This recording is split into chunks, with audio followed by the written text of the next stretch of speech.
come over. It's like 8 a.m. We meet up with some guys. That's all. It's the whole description I get.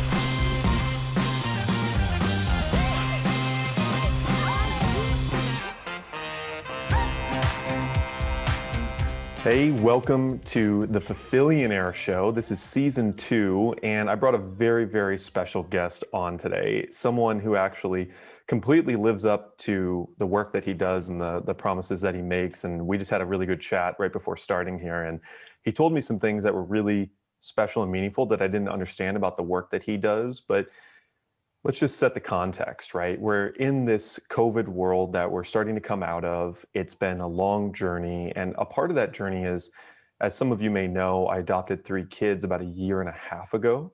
And they're all in this like elementary school, about to be in middle school age. And the journey of COVID for them has been a very, very different one. And with homeschooling, with remote learning, with some schools being in person and sometimes in person, sometimes not, and the instability around these children's lives has been really interesting. So I thought it'd be really special to bring on one of my favorite teachers from my high school years. And I've got a lot of stories about this guy that are really interesting. But to give you some context, the year that I was in his class, which was called Peer Assisted Leadership in high school, was his last year as a teacher at that school. And then he went on to do speaking full-time and creating content around all the ideas he had apparently been testing on us and had been working, obviously, because, well, I'll give you more stories about how I found out about the class and how you get in and all that stuff at some point. But he just came out with a book called Dear Teacher, which obviously is very timely because teachers, even maybe more than kids, have had a very hard time in this transition of COVID and needing to do this remote learning, because how do you control an 8-year-old or a 14-year-old on the other side of a screen, right? How do you get them to focus and care about what it is that you're teaching and not just shop on target.com while you're trying to teach something? So the book is 100 chapters. They're very short chapters. They're motivational, they're inspirational, but more importantly, they give teachers something to look forward to, maybe to read every day, that will inspire them to continue doing the great work that they do for really all of humanity. In addition to that, he's got a website. It's teachlikearockstar.com. It's halbowman.com. It's all these like really cool titles. And he's got the graphic on his shirt there that you'll see maybe throughout the whole thing. It's really, really awesome. And he does basically like customized subscription stuff for school districts, public school districts. And I'm really curious to dig into exactly why he's chosen the route that he has with the work that he's doing, because I'm sure there's a lot of good meaning there. And his real overall goal is to just help teachers become the teachers they've always wanted to be. That teacher, when they were going to school to become a teacher, when they first decided they wanted to become a teacher and they visualized who they could be before the nonstop brooding of children got to them, before the politics and the bureaucracy of education got to them. So welcome to the show, Hal Bowman. You know what, brother? I've just decided if anybody ever asks me what I do for a living, I'm going to have them call you and put you on speakerphone because you did such a better job than I ever do. I appreciate that. Yeah, you're welcome. It's really meaningful for me, to have you on here. So I'll give that context of when I was a junior in high school, there was this program called Peer Assisted Leadership, PALS. And it was sort of like a mythological class to some extent. I knew that you had to apply to get into it, and not everyone who applied would get into it.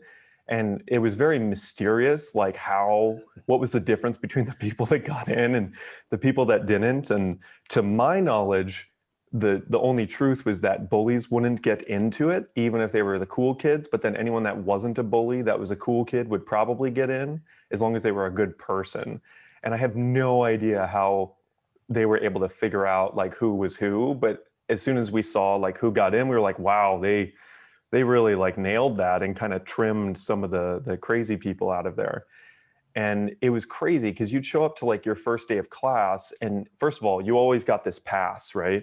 That was like, you could walk around the hallways during school session and it would be like an okay thing. I don't know how they negotiated this. It was like an okay thing in our school, but basically it gave you like permission to do a lot of really cool things. And we mentored kids through the year. So we had 3 different kids that we would mentor and we would travel to their schools every week to go spend half an hour, 40 minutes with them. And a lot of these kids were elementary and middle school. And they came from like really tough families and they had like a really hard time in life. So this was a way for us to be a positive younger role model for them, which the more I've aged, the more I see how important that is to have not just teachers and parents and even grandparent figures as role models, even if they're not blood related, but to have those younger people that are trying to do good in the world already be a part of their life. And that's what PALS was all about. So Bowman was like this crazy guy with like this super long, really fluffy hair. I'm going to find a photo on the internet and I'll post it up on the interview so you guys can just see how crazy it was. And he had like an 11 out of 10 energy at all times I ever saw him. And I was like, who is this guy? And then as I got closer to PALS, I was like, he's the PALS teacher. Like he's that guy. And then obviously like having done the class for the year, he is exactly, and he told me right before the interview, he's like trying to get teachers to be the teachers that are remembered forever. And go figure, him and I have caught up throughout the years and now he's on the show. So exactly what he said. Let me just tell you real quick. The funny thing is when you mentioned about the past and always walking around the hallways, the secret, the class was peer assistance and leadership, but behind the scenes, all the other teachers, they referred to the PALS class as people always leaving school. Because it's in their mind. Because you know what, we did have a mystique about it, and I really didn't want a lot of other. It wasn't I want kids knowing what we were going. I mean, I really wasn't interested in the opinions of other teachers and what they thought about it. Because as you know, and you kind of found out, with the PAL experience, that classroom, like you have to be in it to really get it. You can talk about it all you want, but no one really knows what that class is about until you're part of it and you can feel it. You feel part of something bigger than yourselves. You see real evidence of making a difference in the life of a kid younger than you. And dude, like being a senior in high school and having that experience, like you understand, oh my gosh, like one of the keys of this crazy world is I become all that I give away. And what we realized, the whole goal for me as a class is, yeah, I want to change the lives of little kids for sure. But really, my idea was these seniors are getting their lives changed. We're shifting the trajectory of a kid's life because of all they've given to another kid. And they realize that's the answer moving forward. No matter what my career is, my job is to serve and help and give others because that's who I'm going to become. Yep. It's 13 years since I took that class, and I still have the photos I took with one of the kids that I mentored that year. His name was Diego. And I remember the day I was going to meet him, everyone was like, oh, dude, no, man. Like, this is not a good kid. Like, this is like the worst kid in this class. And I was like, oh, God, is he going to beat me up? Like, what? He's like a fifth grader.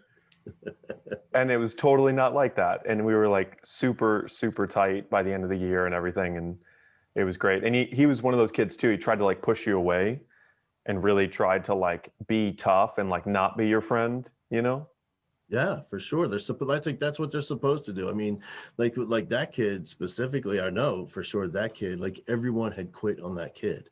Everyone. That's why his teacher picked him to get him out of the room once a week. Like that's the thought. Like, who do you want to send to PALS in your fifth grade class? That one right there, get him out once a week. That would be awesome. Thank you. Oh God. And so, and the principals quit. A lot of times the parents have quit on them. And so when you show up, like that's the role of the kid, is to convince you to quit on them because that's what's going to happen eventually. Let's just get that done now. But when the kid realized that this kid, Skip, keeps coming back every week, he doesn't give up, then that's when they break down and you have these amazing relationships. Yeah. So why did you start PALS? Like, how did that begin? How did you even, it's with the mystique and everything, like how were you able to create something like that? You know what it was, man? It was going on before I got there. It was one class, I had about 15 kids in it. And they asked me if I wanted to do it. And I said, no, I don't. Because, in PALS, one of the things we do is we talk about how, like, if we're going to make a difference in the life of a child, like we have to be that. Like they have to see it. If they're going to be it, we have to show it if we're going to grow it in these little kids. And so we asked for some things. And one is like, we asked for senior year, no partying, man, no drinking, no drugs, no. Like, I'm not asking anybody to make a life commitment. I'm just talking, until you graduate, then you make another decision. And but back then, what Pals was before I showed up, it was like the high school drinking team. Like like they decided we'll do that. What our approach is, we're just going to do it with each other only and keep it all right here and not tell anybody what we're doing. And so I didn't want to be a part of that. And then just one thing led to another, and it finally convinced me.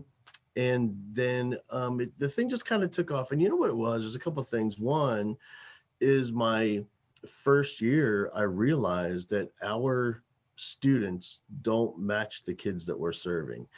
And what we had was a lot of drill team white girls named Casey and Kaylee and Brittany and Kelsey and you know, and they go to youth group, but that's not who we serve as kids. So I immediately, within my first year or two, went and talked to guys. Like I said, I need every boy, if that's a junior, if they're passing in classes, I need them. And so I did a presentation for them talking about, you know, what it means to be someone's hero and to be a man and to make a difference in the lives of kids and your role on this planet. And so we recruited more boys, and the thing just kind of grew and grew. And then it still was hard to get kids to really want to do it. So then just did some basic marketing strategy with is make it harder to get in and do like a, you know, a mystique factor. Like, what is that thing? What is going on in that room? And then, you know, when I kind of took on those approaches, then we'd have hundreds and hundreds of students apply for, you know, 50 or 60 spots. Wow.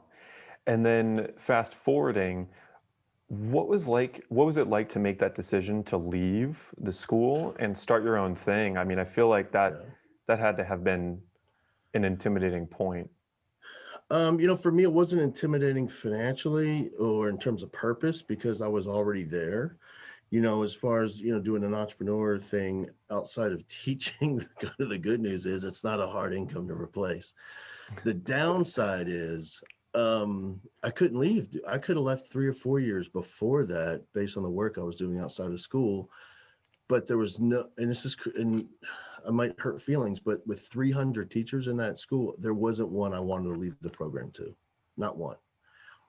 I could have, the one lady, J Mac, Jamie Cunningham, you know, I could have left it to her, but she wasn't a certified teacher, so we couldn't pull that off. And one of the big deciding factors was when Mr. Allen, Mabry Allen, showed up. And when I found that guy, he was a first year teacher, and I just knew like that. So I still remember. This is funny. I don't know if you probably don't remember this, but your senior year, your first day of school, I wasn't there because I had a gig, and I had met Mabry, and and he was sitting next to me at a professional development thing before school started, asked him why I become a teacher. And he said, because I was a pal, I was a pal in high school, and I want to be a pal sponsor someday. I was like, oh my gosh, brother, I got good news for you. I said, what are you doing? And he had 2 conference periods. I said, go to the pals room and run the pals class first day. And I was speaking that day, and I still remember I was on stage and I felt the stage vibrate because I forgot to turn my phone off. And I went and checked my messages at the break, and it was from Jamie Cunningham, and it says, you found your boy. He's amazing. So right then I knew I could leave. And I spent that year just getting Mabry in touch with the program and kind of the vibe of it and the culture of it. And that was it. Amazing. Wow. So then you went on to create all this other stuff. So you were already doing these gigs before you ever left that school. And then you said, okay, now I'm going to go do this full time and maybe essentially create a lot of Mabrys, right? That was my idea, you know. So, you know, that selfishly, if I was purely selfish about this, I'd still be teaching because I love it. However, man, there's a part of me that I really believe in this exponential impact of helping other teachers become the teacher they've always wanted to be. And how do they be the one that the kid thinks about and talks about? And the kid parents their own kids differently because of the influence they had in whatever class that is, 3rd grade or physics at high school. Like it does, like the content of the class doesn't matter as much as the relationship. And every teacher deep down inside, they want to build that relationship with the kid so they can have an influence on that kid's life. And I knew if I could do that for those teachers, I could have a greater impact. You know, there's not a day goes by I don't miss it. Like being in the classroom and being a part of kids' lives and like knowing their stories and knowing, like, for you, what's going on with drumline and band and, you know, your wacky family and all that. Like I miss being a part of that. But I think for me, this work I'm doing right now, it has more meaning. Like I have to sacrifice that to do the more meaningful work. What's if you could just bring me through a quick story of like what's been one of the most meaningful moments since you left in this work, like this meaningful work that you're doing, like what's like a tangible moment? You know, there's so many, dude. One that stands out is I was in Atlanta, Georgia. I haven't thought of this forever, man. I was in Atlanta, Georgia speaking, and I still remember the venue because it was so bizarre. I showed up at I rent space in hotels and market to teachers, and they come to my little conference I host. And I remember showing up at this hotel, and we get in for the flight the night before. We get to the hotel, and I said, "Hey, before we shut it down tonight, can I see the conference room?" And the lady looks, she goes, "Oh yeah, it looks like you'll be in the tent." I'm like, "What? In the tent? It sounded like you just said the tent." She goes, "Yeah, we have a tent." And I said, "Well, I'm certainly not in the tent."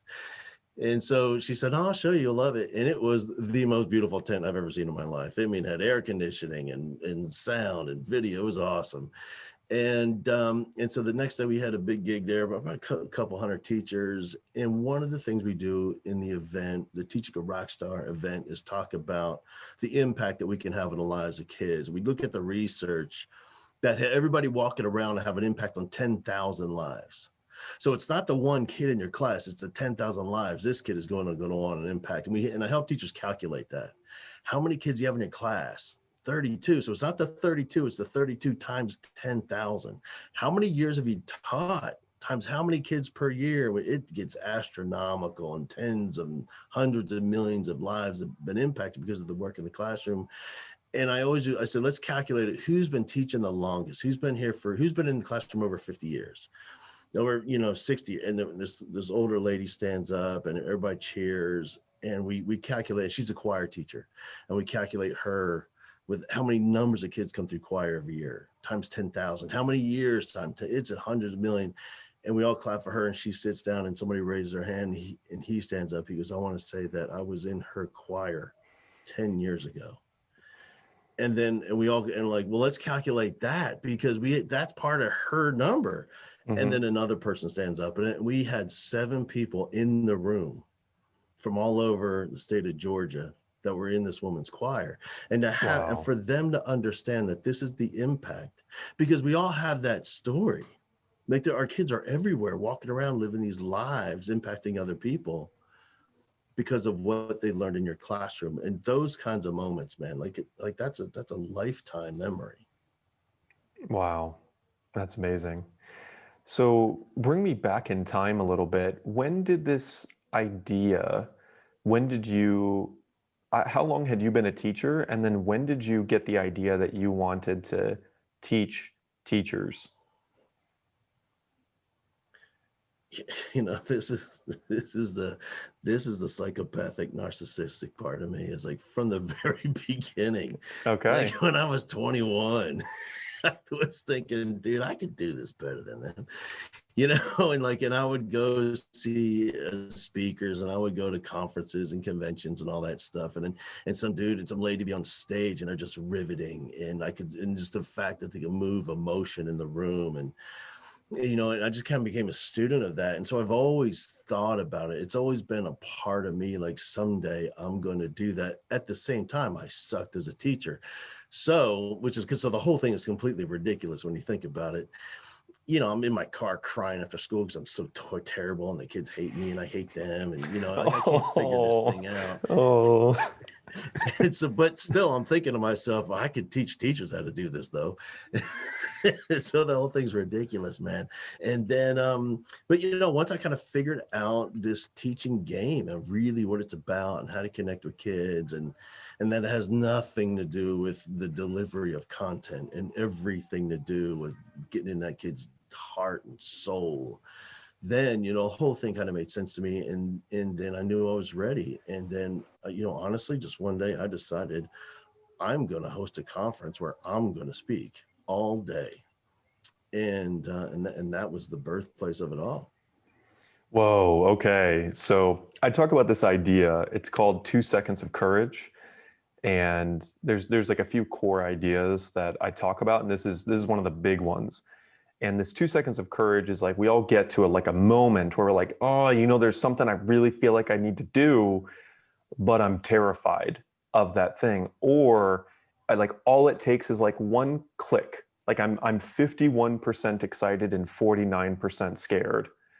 So I'm gonna like make the click or make that phone call or like say that thing to that person. Was this one of those moments where you were like, I'm just gonna do an all day event and I have to like how long did you think about it before you started the process of making it happen? Dude, it was years, because you're right, man. Like, yeah, but would always come into my mind. I would get so fired up and I'm do this. I have materials everywhere and all the stuff I created, and I'm ready to, yeah, but no one's going to sign up for this. And I'll tell you what it was is we had a lady at our school back then. Her name was Barbara Crook, and she was our director of instruction. And she would come to my class all the time. And I not only did I teach PALS, I taught another class called Teen Leadership. And one of the sections of teen leadership, no one knew this at the time, but it was really all the kids coming back from alternative placement, where they got caught with drugs or they're fighting and went to alternative school, and then we bring them back to our campus. So we called it halfway house, is what we affectionately referred to that class as. And the kids called the class Bowman's Dirty 30, because we always had 30 kids in the class. Oh my God. Yeah, we had shirts and everything. And so we had Bowman's Dirty 30, and she was a big fan of that class because I was getting these kids integrated back into school, hooking them up with something they could be a part of, getting them connected with another teacher, a group of kids that they could hang with. And then Barbara went on to be a principal at another school, and she said, will you come talk to my teachers and teach my teachers how you do and what you do? And that really made me formulate everything, because I never thought, well, how do I do it? I don't even know how I do it. I just do my thing. And so, like, when you really put some scope and sequence to it, and a curriculum and a flow, and like, and why would they even listen to me? And then I kind of came up with my style on how to deliver the information, which is critical. And every step along the way, and I went and did that gig, and every step along, like, am I going to really do this for like a real thing? And dude, what it came down to is the day I decided to leave, I went into a principal's office and I said, hey, listen, I got something to tell you. And she goes, what is it? I'm crying and everything. She goes, you can tell me. And I said, hang on. And I went outside the door and I called my wife. I said, are we really doing this? And she goes, get in there and you quit. Don't call me back until you quit. So I go back in there and I tried it again. Right. I tried it again. I couldn't even get the words out, because I'm telling you, dude, I loved the work. I loved it so much.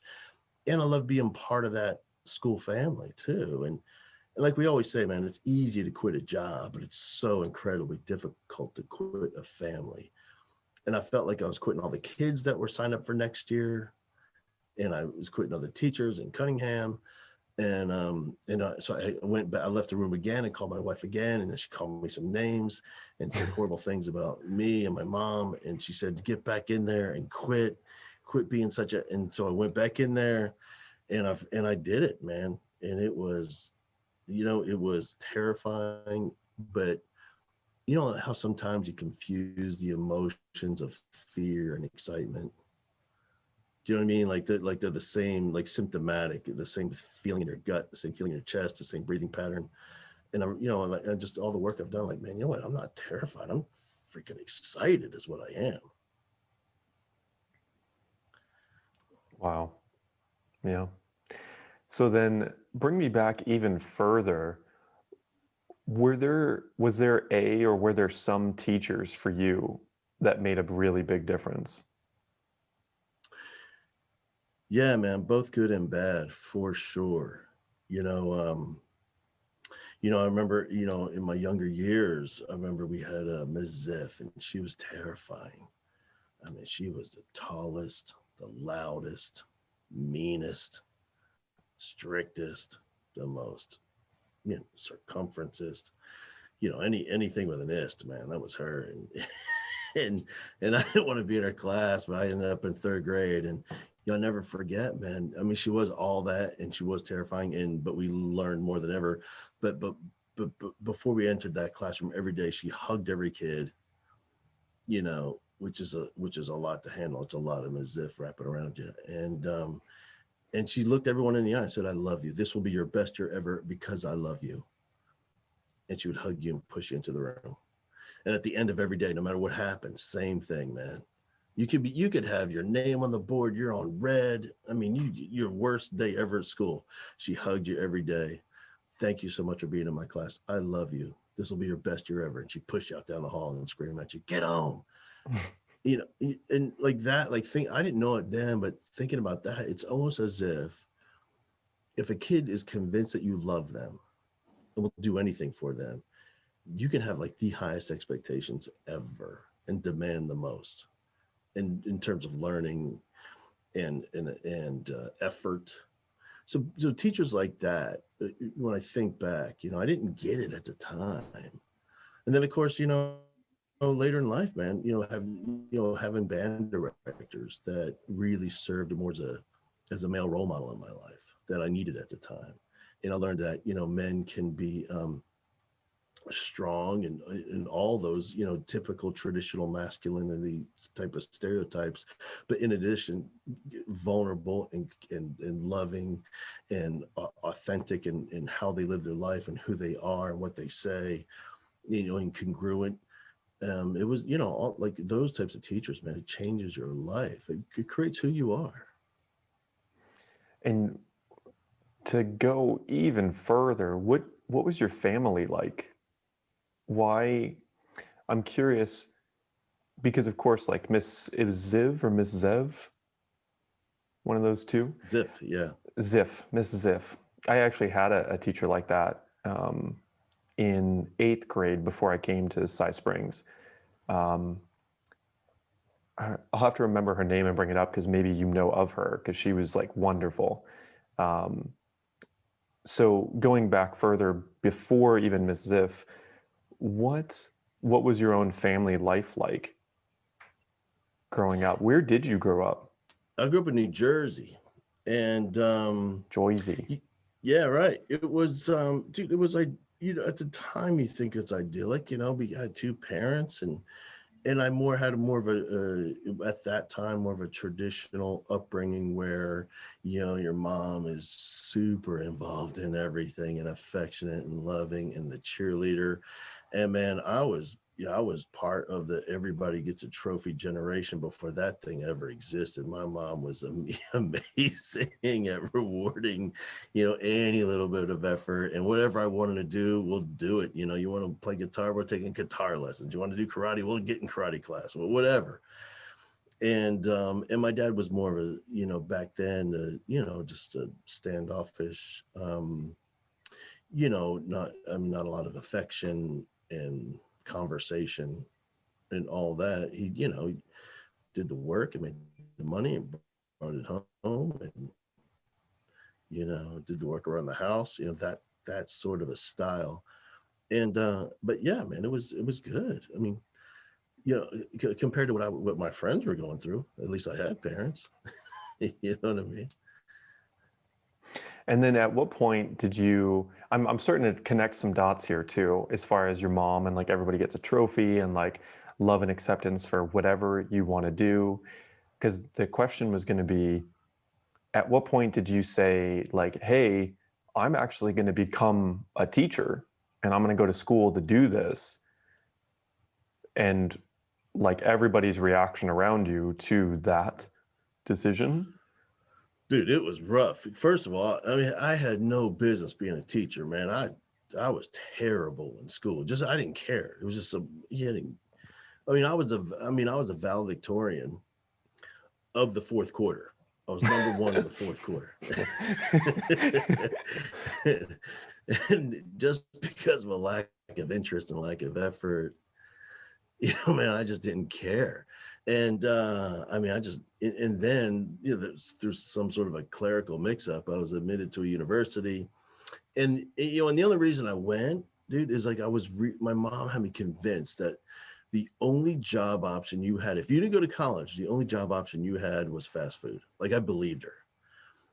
It and you talk about a different world now. I mean, but back then, like that, you could convince a kid of that. Now there's Hmm. just no way kids have it figured out. And so I went to college and I didn't know what to major in. I liked law enforcement television shows, so I majored in criminal justice. And then one day I was just walking by the band hall and heard drumline and heard brass warming up. I thought, man, I missed that. That'd be cool. Maybe I'll be a band director. And I went and changed my major. And when that happened, man, it was a shocker because the last person anybody ever thought would be a teacher was me. And so, yeah, man, so I graduated and went and student taught at the high school I graduated from at Katy High School. And you should have seen the look on those teachers' faces when I walked in the first day. They're like, you've got to No. be kidding me. There's no way he made it through college. And I mean, like mouths open, three of them looking at me, just shaking their heads like this cannot be for real. And so, yeah, and then things just kind of took off, man. Wow. Yeah, that was your 21-year-old. Like, I could do better. I could do better than this. I could teach them Yeah, how to do this. Yeah. easy. Well, and to some extent, that's entirely true because now you're able to help teachers connect with kids that were like you. Dude, I always say this, man. The biggest challenge we have with teachers is they were awesome. They were awesome students. They were connected. They were in drill team. They were in band. They're an athlete. They're student council. School came easy to them. They were gifted. This is fun. I'll just keep doing this. So they go to college. Oh my God, I'm just going to keep going. This is amazing. I love learning. And they show up in the classroom as an educator and they've got one kid in there. Sarah sitting in the front row is just like them, and everybody else ain't like that. They don't understand. They're the anomaly. They're not normal. The other 28 kids are the normal ones. You know what I mean? And it's so hard for lots of teachers to get to wrap their head around that. No, people don't really enjoy literature. That's you. Nobody wants So I to feel read like Canterbury Tales. we just breached a subject that's like insanely valuable. And I'm sure you've talked about this, but I'm just going to ask the question. And the question is, if we extrapolate that principle, that idea that pretty commonly we are all that 1 out of 29 kids at something in our life, and it's very hard for us to see the other 28. What are some principles or stories? I don't know. I feel like there's a lot of value I could dig into there of like how, just to start, like how do you teach a teacher to start to understand the other 28 kids so that we can clarify, like as an adult, how can I connect with the other 28 adults in that room that are not like me? Yeah, man, this is a huge question. And first of all, just the idea of, there's you're if you have 28 people, 30 in a room, there's you and there's something special and your passion. For me, that's a huge part of teaching. That alone, what this thing is all about is like I want to empower a kid to discover what that passion is, to say yes to that. We'll figure out how to make money at it, man. But what is it that you love? What can you say yes to? And I think there's a lot of dialogue back and forth about that. Like, well, I don't know. I don't want to. Doesn't matter. Just what are you interested in? Say yes to that, and that's going to lead you to something else, and that's going to lead you to the next thing, and lead you to the next thing. But just go all in on whatever you loved to. And it doesn't matter if it's whatever, man. It could be something in the arts or video editing, or it could be auto mechanics. So it doesn't matter. The thing doesn't matter. Just say yes to whatever you're interested in. And eventually down the line, we're going to find the passion. And for me, it's all about relationship. Like, yeah, there's a one kid in there that you automatically connect with because of DNA. But when I tell teachers all the time, man, if there's a kid in your class that you don't like, the reason you don't like that kid is because you don't know that kid. Like people always people would say, Bowman, like my dirty 30, how can you love these kids? Listen, I didn't even know the kid when he showed up, but I loved the kid. So that way, eventually I'll feel the emotion of loving the kid. But you have to actively love that kid. And then over time, you love the kid.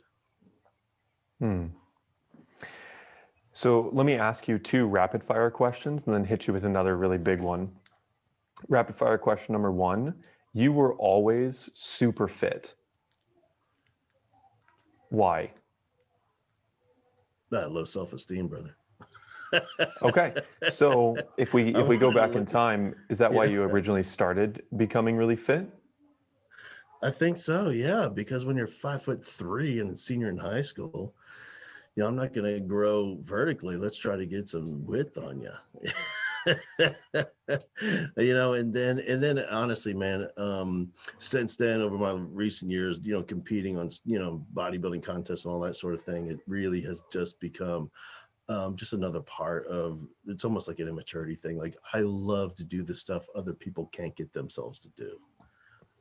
And I know that's probably not a healthy motivator, but it works for me. Like when I first started getting into, I wanted to compete somewhere, and the first thing I looked at was marathons, and I saw the New York Marathon. I said, let me do that. And then I realized you had to qualify.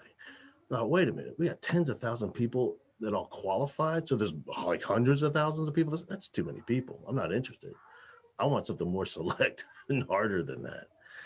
And so, yeah, man. So the fitness thing probably started with just, trying to find a way to feel good. Got it. And then second rapid fire question. You've mentioned your wife a couple times in different stories, and it seems like she's played a pretty critical role in like kind of getting you over that last hump. And it also sounds like she's really tough. When did you meet her? How did you meet her? We met on the first day of school in the 8th grade. We're both new to that school. And we sat next to each other in a few classes and at lunch, and she missed her bus. So she came home with me because I live right by the school. So she walked over to my house so we could figure out how to call her mom and get her mom to come get her after we had spaghetti dinner. And we've just been besties ever since. And, all through junior high and high school and college, we all had, I had girlfriends and she had different boyfriends, but you were always besties and remained in touch. And then, years went by and we both realized that we ran out of options. And so we're stuck with each other. I'm just kidding. We just, just something shifted, man. And we thought this would be kind of cool if we made a life. We figured out how to make a life out of this deal. And then how many kids have you had? Man, we have 2 kids. We have Lily. She's an amazing honor student in college. She's also an RA and she's an actress. And we have Jones, my boy. He's 15 and he's all boy, all animal, extreme sport kind of guy. Probably the funniest person I've ever met in my life. Wow. And then have there been any challenges with your own kids? I mean, just little ones here and there, but nothing like, and I just think for whatever, it's probably just from teaching and building relationships with so many kids. Like that's always been the focus rather than having like this rules centered home and consequence based stuff. It's all kind of, built on a foundation of core values and core principles in our home. And no, man, it's been great. Those core values and core principles, did you make that like a verbal thing, or is that a written down thing, or is that just something that's understood implicitly? Yeah, I think it's just something that's understood. We have some friends that, sit down and have they charts and family meetings and things like that. But we're not at all about that, and honestly, it's a lot to do with my wife. And yeah, she is just kind of, has more of a stronger presence as a parent for sure. as some moms do. She's amazing at it. And even when they were little, just little things like, when somebody throws a temper tantrum, like we're not moving on and going on with life until we settle this. It doesn't matter where it is, doesn't matter in front of who, none of that mattered. We're going to solve this right now because, and it could be three. And I'm like, can we just please leave the dentist office? And we are not. And she doesn't care if it takes 2 hours. We're gonna figure it out. Wow. And I'm curious, did she ever explain that to you, or was that just intuitively she's like, no, I'm just not going to deal with this? Yeah, she is just no, we never really talked to it because it was all weird. That's the thing about parenting, dude. Like we're just trying to figure it out as you go along and praying to God you don't mess this kid up. And especially in times of intense motions. It's like, man, is this the right thing? Is this the right, or should I give in, or am I in the wrong? I mean, this is so hard. Surely this can't be right. Like you question everything. But I think she just had an innate quality that she came into the world with. I think that this isn't true for all men, but for me, like I had to learn a lot of those more nurturing qualities for sure. I had to discover that, in real time. Hmm. So I figure, or I can imagine that there were some experiences that you had that were like pretty tough with the kids, maybe, where you saw the difference in like, so earlier you mentioned like with these male figures where they could be tough, they could be intense, but then there was also like this other side of like keeping to integrity and like having that like safer, strong energy around. And it sounds like just now, maybe you had to learn that with your own kids. Sure, man. And just drawing on experiences. And, I had a counselor for a long time. That helped me a lot through this because I was terrified of parenting, just terrified. And for a few reasons, one is a big one is if you think about any challenges you might have had with your own parents, the way you justify it is, well, they did the best they could. My dad did the best he could. If he could have done better, he would have done better. And that works well right up until you have your own kids and you start thinking, what if that's all I could do? What if I want to do better but can't do better? And so it really sort of struggled a lot with it. And she was one of the people that, you just made it an active part of my life to journal, who has influenced me and they didn't have the title of dad or didn't have a title of father, but they served in that role. And what were those qualities? And who do you have in your life right now that you can emulate how they do what they do in their relationships with people, and how you can put that into your family? And for me, man, that it was I call it conscious parenting. Like you really have to think through this stuff. If you're just winging it, just kind of going by feel, intuition, for me, there's just no way I'm going to be effective. For my wife, totally works. Yeah, yeah. Have you heard of Dr. Shefali? No, Her whole brand is actually called Conscious Parenting. she stole it from me. There you go. Send her There a you bill. go. Maybe she Send her an did. invoice. Maybe she did. Licensing fee. Right. So now we're kind of coming back to this like present day. I feel like there's no real good place to start. The best place to start is just kind of what's been true for you and how have you been helping teachers and kids during this whole thing that we're in right now. And I've also read a lot about, they're now calling the newest generation that's being born like this last 2 years, Gen C, because of the differences that these kids are going to experience. And I even think about the littles that are downstairs right now. There's 2 11-year-olds and a 10-year-old.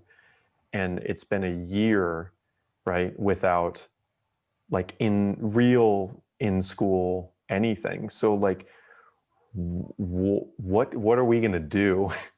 How is this, because I saw on your website, it says that Hal Bowman can see the future of education. And now I'm like, okay, let's talk about that. Yeah.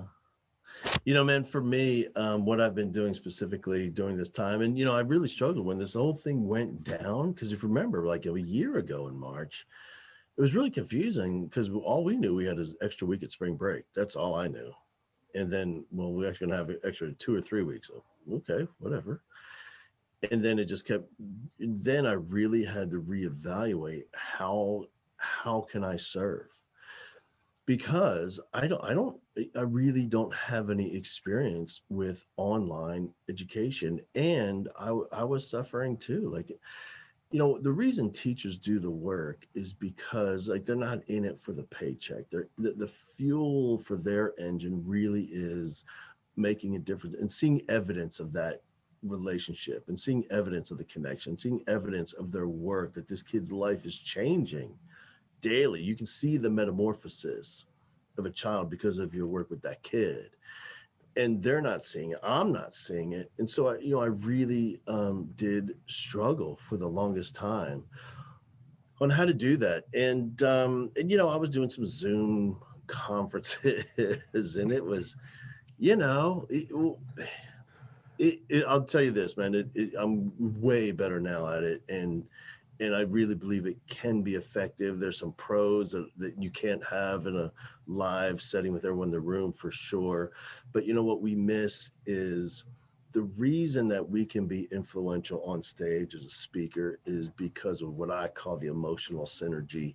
And that is when you bring in an emotion into human beings, when they're all in the same room at the same time, feeling the same emotion, the sum of that is greater than the total part. So it's like going to a movie and it's funny and like, oh my gosh, that was the funniest movie ever, and the place is packed, and then you tell your friends about it. We got to rent this movie, and your friend's like, yeah, I guess it's okay, but ain't that funny? And you're thinking the same, man, it seemed way funnier in a theater. Well, that's because of the emotional synergy and having and influencing lives and helping people to make changes and do something different than what they're used to doing and feels comfortable, to help them get uncomfortable. Man, there has to be that emotional synergy there. So I knew I was missing that. And I thought to myself, maybe I can have a moment with the teacher one-on-one, because I don't think the emotional synergy is possible, but what if it's a one-on-one moment on the screen? So I started making these videos where they can, so I would picture teachers laying in their bed before they go to bed, and they hold the phone 3 inches from their face, and they can get lost in that world. And maybe that's the key. And so that's what my work has turned into, over the last few months, as I kind of figured out this approach that seems to be effective. And man, to answer questions about kids, that, I don't know if this is probably not popular, but I know this. I know there's deep concerns right now about mental health, and all the stats are up, and I understand that. I get the research. I also know that kids are incredibly resilient.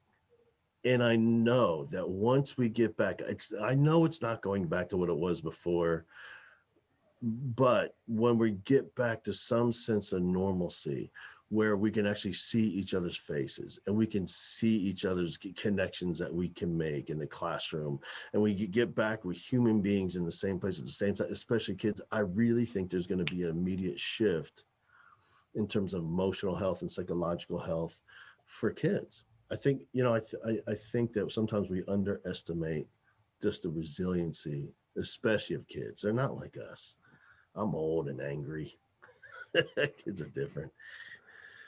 Yeah, I agree. And I feel like we went through like a similar path. Like as soon as March hit, right, they did the online, like all online school, which, to be honest, was more work for me than it was for them, So there's a lot of like, they didn't know how to use the technology, I did, but I'm like trying, and then at the same time, right, all the adults are like trying to make their own lives work at the beginning of the pandemic. And that's like a whole new thing. So it's like the adults are like trying to adopt all this new technology while the kids have no idea how to use this other technology. That's highly addictive technology too, which is interesting, right? So yeah, it's been a fascinating journey, but I do agree. I think like as soon as we get back, they've seemed to come a long way since the beginning. Like the beginning was really stressful for them. And I think now we actually have one who doesn't want to go back. Yeah. Like, yeah. There's kids out there. Here's the thing, dude. First of all, I think what it's helped people understand is it's something we don't talk about, and that a lot of the school, the traditional school, like I'm just going to speak specifically at the high school level, not basic skills, reading and writing. I'm talking about high school level stuff. It is kind of ridiculous. And I think we forgot about that.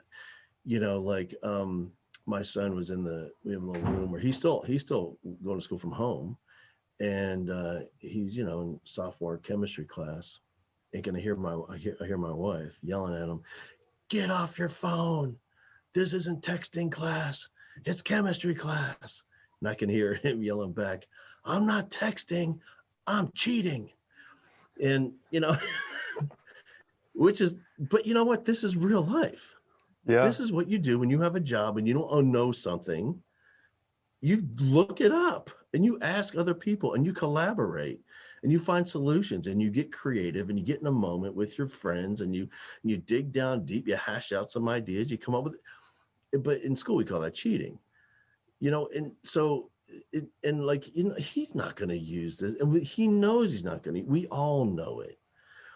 And he's taking Spanish.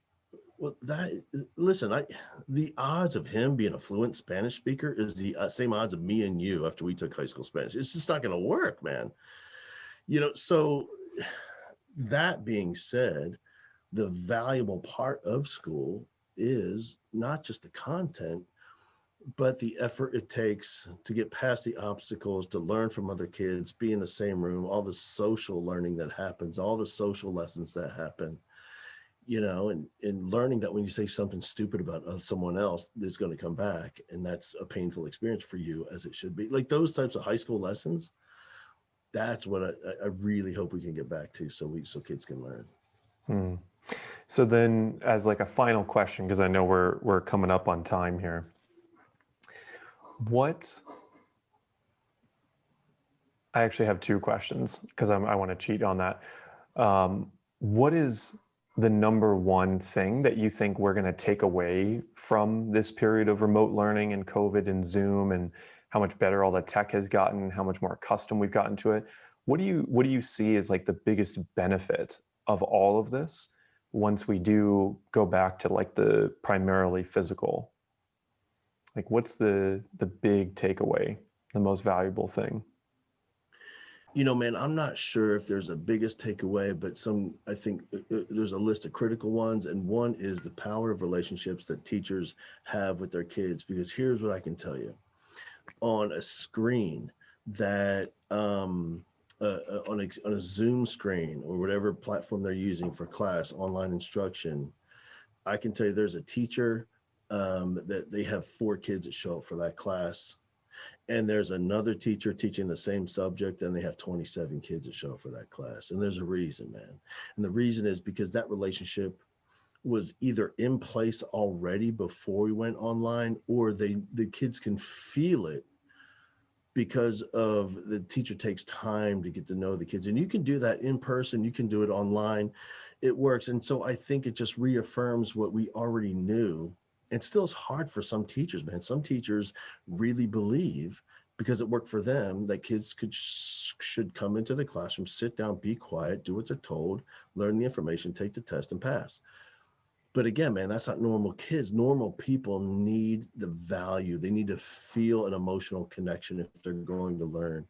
So I think that has reinforced this. At the same time, on the opposite end of the spectrum, some kids thrive online way more so than in person, not and just because of who they are, just because how they came into the world, and that's their personality, and there's nothing wrong with it. And in addition to that, there's some teachers that were mediocre at best in live instruction in the classroom with kids, and they are crushing it online.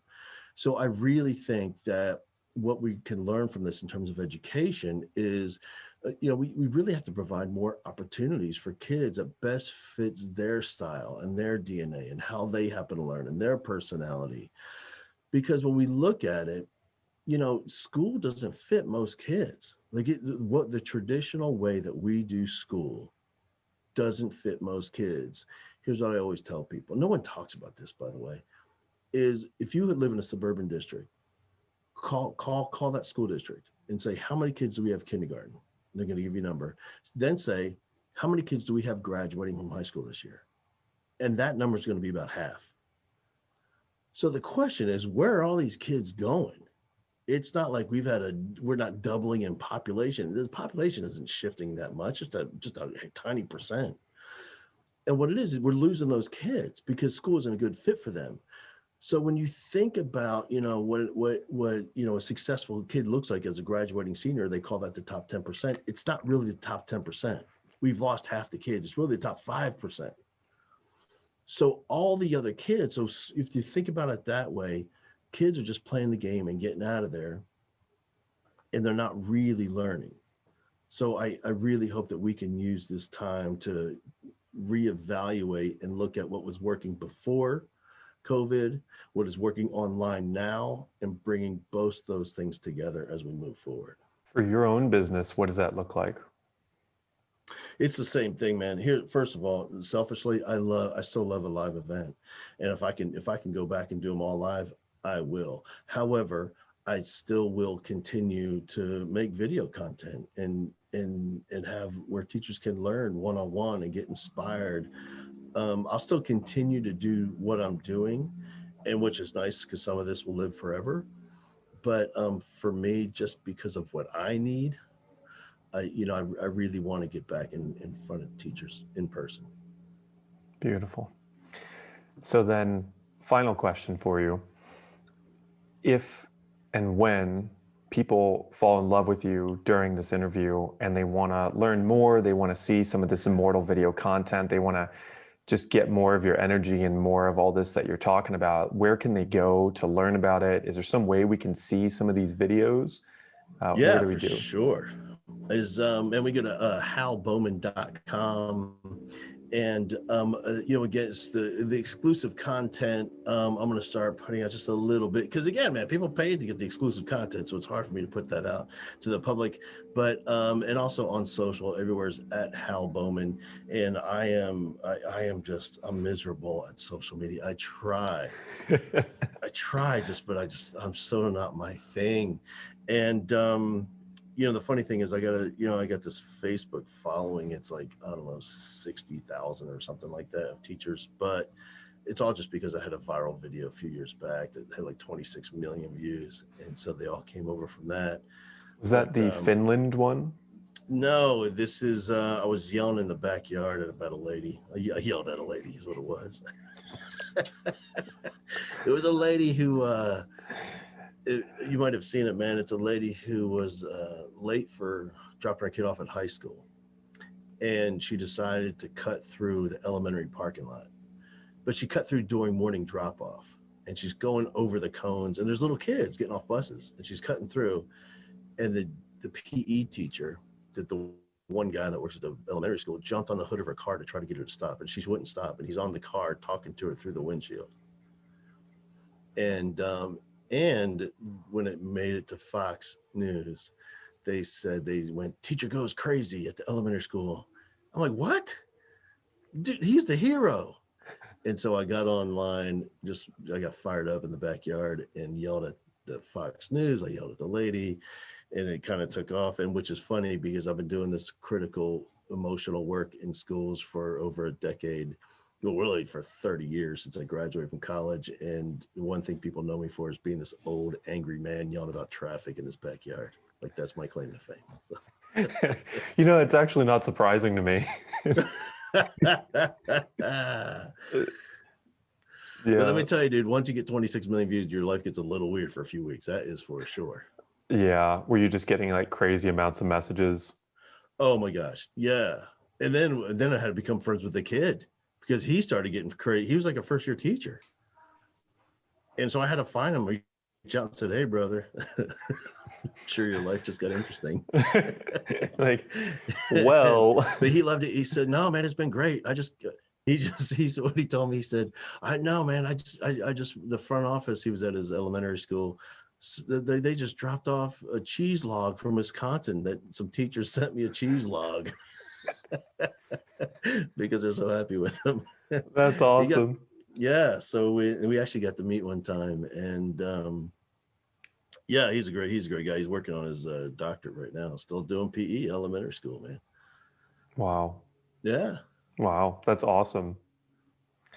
Gosh, I feel like I have so many other questions, but it'll just have to be for another time. Let's do it So many again. things around like just the intricacies of how you came up with the curriculum that you have now, and like what's the parameters that you teach. Like I'm sure, like I know right now you have Teach Like a Rock Star and Be the One are the two things I saw that Yeah, we have you. that, and then our video series is called Change a Kid's Life. Mm, And you know, the without going into the how the curriculum works, but the secret behind the whole thing is kind of what you've known with your work is that I don't think the profession matters, but I can't go in there and get on stage and say, all right, teachers, here's the 5 steps for for whatever. Like, it doesn't work that way, because every teacher is going to naturally think, well, he doesn't have Christina sitting in his front row, because if he had her in class, he would know she doesn't play. You can't do that. So every teacher kind of has these built up walls. So what I have to do is, man, I just have to tell these deeply emotional, entertaining, anecdotal stories with the lessons secretly embedded in them. So the teacher thinks, you know what, I'm going to do in my class. And now it's their idea and they own it. And that way they're going to be more driven and more invested in making it happen. mm. You know, something when I teach on stage in particular, something that I'd lay out in the very beginning, I was going to ask you if you ever just tell them that directly before you even get going, because I'll say, you know, there's two things here. There's like my responsibility to be an amazing teacher, and there's your responsibility to be an amazing student. And it's not about what I say, it's about what I spark in you, Yeah. right? So don't take any of my lessons, make them your own, and like you're going to have Yeah. better ideas than I say up here. Yeah. You And, know, and it's, that's the real value. dude, it's so true. You know, a couple of things. One is, there's a school I've been to a number of times called Betsy Lane High School. They're in the Appalachian Mountains, and I was talking, and Bill Gates went to visit, because it's one of those schools deep in poverty. I mean, just all kind of addiction issues in Kentucky, and Bill Gates went to visit because it's one of those schools that they have no reason to be successful. They have every reason to fail, and they are crushing it. I mean, just academic achievement and leadership achievement for kids. It's just unbelievable. And they went out there, and I was talking to the principal, and she said, well, Bill and Melinda were asking me, you know, how this all happened. She said, well, the catalyst where real things really turned is when Hal Bowman came and spoke to us. And I was like, that's not at all what it was. I said, listen, you had everything in place. Like, you had the people, you had the beliefs, you had everything you need. All I did was like flip the light on in the room so you could see what you had. Like, that was the real secret to it. And you know, I got a message yesterday from a lady talking about how she saw me 10 years ago in Oklahoma, and it was the same thing. Is like you found what you were looking for. Like, if you weren't searching for that, if that desire wasn't inside of you, you would have never heard that message. And no one else in the room got the same message you did, because they got whatever they were looking for. Mm-hmm. And you know, I think for me, man, like that is the key to this whole thing. Is, you know, I saw, I don't know if you ever saw this documentary with um Jerry Seinfeld. It was about when he was going to go back on stage. It was after the show ended, he was going to go back on stage, Mm-hmm. and he would call his agent every night from the limo. He would show in and do stand up for just 5 minutes, open mic, try some things out, and he'd call his agent and they'd talk about it. And Seinfeld would have his notebook, and he would go down, he'd try this joke, try that, didn't work, this one works, that doesn't. And he would call his agent after this one. He goes, I don't know, man, I have to do that whole thing again, because that audience sucked. And I thought, wait a minute, is it possible that I on these gigs that don't go where I want them to go? Is it possible that it wasn't me? you know? So just that realization helped me understand, you know, I'm going to get on stage, and I have this duct tape I put out on the front of every stage. It just says passion and purpose. And all I know is I'm going to fill my soul with as much passion as I possibly can, and get really clear about my purpose on that stage on that day. And that's all I can do, man. Whether I got 5 people or 5,000, I just crush it at the same level. And at some point, it really kind of is up to them to get what they're looking for. Mic drop. Which for the next time is my whole line of questioning is now the intricacies of how you do what you do and why you've been so successful and all those great things. So we'll do another interview at some point about all of that. But Perfect. Bowman, thank you so much for doing this, for coming on, for sharing the stories, for sharing all these like strategies, and just like sharing the time together and just connecting and catching up after it's been so long. So I really, really appreciate it. And it's so cool to see that you're doing your thing and you're living with passion and purpose and you're doing it in a new way, and to hear the struggles that you went through in the beginning of this whole thing and how you're getting through it, and to hear about what's coming into the future. And I'm just excited. I'm really pumped because now it's also like, I want to see how we can get you to like their schools and do those things and just like spread that information, you know? I love it, man. And dude, shout out to you, brother. You know, I remember talking about you with Cunningham. And the funny thing is, I just talked the other day, and I was like, you're what, like, there's very few kids that come through that like they haven't changed. Like, you're the same dude. It's like you're like this, this adult, purpose-driven human being, passionate about the world, even back then. And just to see you stay on that same trajectory and just really focus on, making a difference in the lives of people and the world. And it seems like every year, there's some new approach that you have, some new platform that you're using to get the message out there. And dude, it's just awesome. And I mean, I'm not your dad or anything, but damn, brother, I'm proud of you. Yeah, thank you. Yeah, likewise. Good.